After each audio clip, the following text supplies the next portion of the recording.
Alright, we've just finished going through Nokia's 2026 Q2 earnings call materials, and now we want to share our takeaways with you.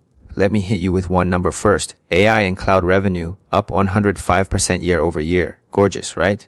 But don't celebrate yet, because the same quarter that handed you that number also came with 2.8 billion euros in AI orders and a whole pile of asterisks management stapled on themselves, on purpose.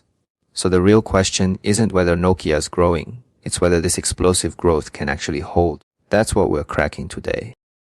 Here's the setup. For 20 years, the market filed Nokia under one label, 5G telecom gear, a legacy vendor. The company is basically declaring that label dead. According to the deck, Nokia is now the connectivity layer for the AI data center boom. And the numbers back the pivot. Total revenue grew 9%. Fine, steady, not the story. The story sits in one segment. AI and cloud revenue jumped 105% year over year to 446 million euros, and orders in that bucket hit 2.8 billion. Think about that, a telecom old-timer. It's repositioning itself as the pick and shovel supplier for AI infrastructure. It's a great narrative, I'll give them that. But a great narrative and a durable one are two different animals. So the strategic question the company puts on the table is the right one. Not is there growth, but is this explosive growth sustainable? Hold that thought. Let me explain what Nokia actually sells in plain terms. In an AI data center, hundreds of thousands of GPUs have to talk to each other, and separate data centers have to talk to each other too. Nokia sells the optical highways and the IP interchanges that make those data flows possible. The deck splits it into three pieces. First, optical infrastructure, the backbone for AI data center interconnects, and this is exactly where the Infinera acquisition pays off. Second, IP routing and switches, the data routing and scale across fabric, which the company says entering its high volume phase. Third, the AI RAM platform. Next, generation software-defined base stations. So picture it this way. When an AI factory needs to move data fast, Nokia is one of the toll booths on that road. Optical is the mature engine. IP is the one just ramping, and AI RAM is the new bed sitting further out on the horizon. Where does the growth actually come from? Break it down by customer, and it is not subtle. AI and cloud up 5%, technology licensing up 15%, telecom up just 4%. The whole engine is that one AI axis. Now break it by business unit. Network infrastructure grew 12%. Inside that, optical up 20% and IP up 16%. That's the core gear turning. Mobile infrastructure up 7%, carried by radio at 7% and tech standards at 15%. And the only line running backwards is fixed networks, down 2%. But here's the thing. The deck says that decline is intentional, a strategic exit from low-margin customer premises equipment. So management chose to shrink it. The takeaway the company prints is refreshingly honest. Growth is not distributed equally. It is entirely pulled forward by the AI and cloud axis. That concentration cuts both ways, and we'll get to the downside a couple of pages from now. Growth is easy to fake. Margins are a lot harder. So let's run the forensics the deck lays out. Three pillars. One, group gross margin came in at 46%, up 70 basis points. That's growth and better profitability at the same time. Two, and this is the impressive one, network infrastructure gross margin hit 42.7%, up a full 240 basis points, driven by volume scale, favorable mix, and Infinera synergies. The company literally calls it leveraged growth. Three, and give them real credit here, they pulled that off while eating a 150 basis point headwind from stock-based comp, thanks to the stock rally and accelerated grants. Strip that noise out, and the underlying earnings power is even stronger than it looks. But there's a footnote you cannot skip, and the deck flags it as an auditor's note. Some Q3 software revenue got pulled forward into Q2, which inflated these margins. Park that one. It matters 2 pages later. Now the fireworks, that 2.8 billion euro AI order. Put it in context first. Last quarter, that same bucket was around 1 billion. 1 quarter later, 2.8. The deck says roughly 85% of it was driven by data center interconnects and scale across fabric. So this is the optical and IP heart of the business, not some side product. On top of that, Nokia secured the industry's first multi-rail ILA design win, a product it debuted at OFC back in March. To be fair to the bulls, this is the single strongest piece of evidence for the pick and shovel thesis, real capital, deployed by hyperscalers, landing in Nokia's order book. That's not a slide, that's a signed order. But, and I'm telling you this up front, this is also the number that needs the coldest, most careful reading of anything in the whole deck. Why? Because the very next page is management pouring the cold water themselves.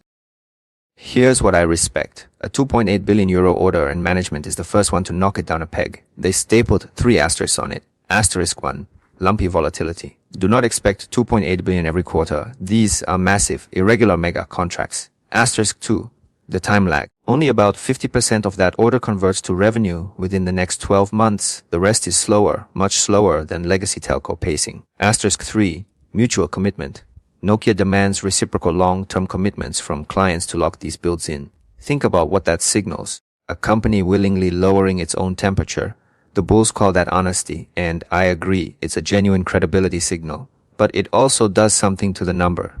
It takes single quarter order volume and demotes it from a hype indicator down to a patience indicator. You stop cheering the print and you start watching the trend over time. Follow the orders upstream and the story flips on you. The deck frames unprecedented AI demand pouring into a constrained funnel with two locks sitting at the bottom. 1. Memory shortages industry-wide. 2. Optical capacity maxed out.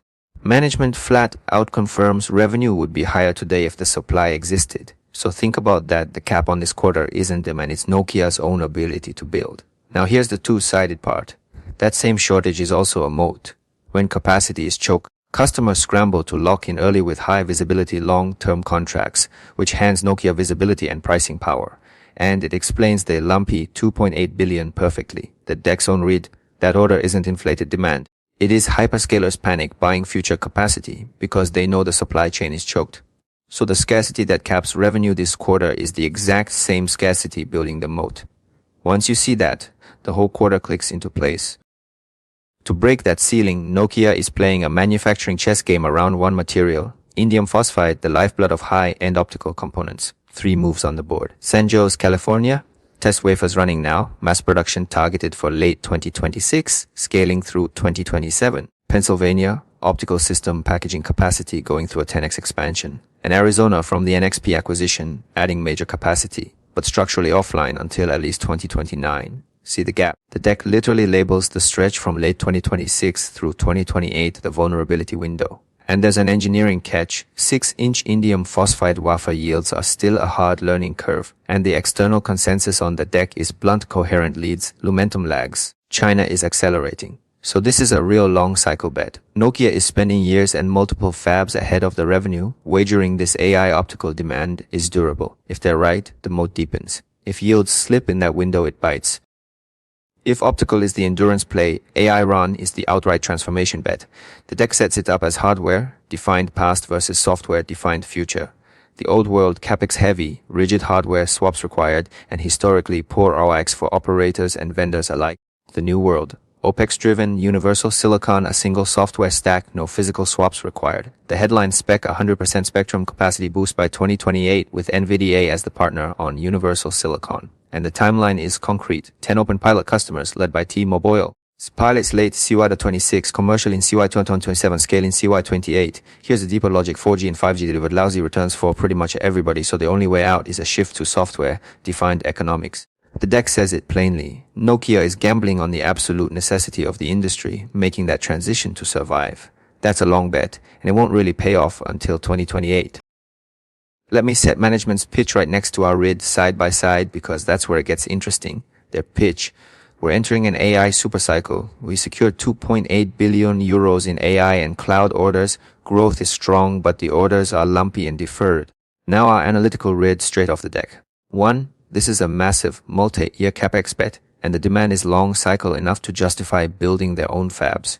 2. Supply chain fears are forcing hyperscalers to lock in capacity early, and those constraints are creating pricing power. 3. The lumpiness they keep flagging is actually a highly valuable credibility signal, management proactively managing expectations to build institutional trust. So notice the pattern.